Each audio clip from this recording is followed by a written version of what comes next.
करती हुई I got some fruits juice smoothie and these mini burgers which were actually very cute, और ये यहाँ के स्टाफ ने मेरे लिए स्पेशली बनाए which is very sweet of them. और यहाँ पे इंजॉय करती हुई weather, since the weather was super pleasant and it was drizzling, तो हमने लिए कुछ पिक्चर्स। एंड फाइनली मॉल आकर सबसे पहले मुझे दिखा ये क्यूट सा आइसक्रीम कॉर्नर, और ये इतना क्यूट था मैं सीधा यहाँ आ गई, तो सोचा यहीं से शुरू किया जाए।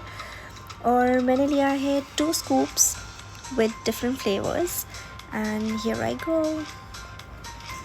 Well, the mall was pretty enough and the ice cream was yummy.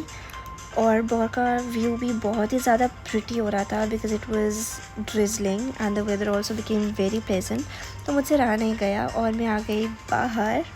और यहाँ मैं इंजॉय कर रही हूँ nature, weather and my ice cream all together with these lovelies. और ये बहुत ही ज़्यादा प्रिटी था, तो मैंने कर लिए कुछ पिक्स और वीडियोस क्लिक।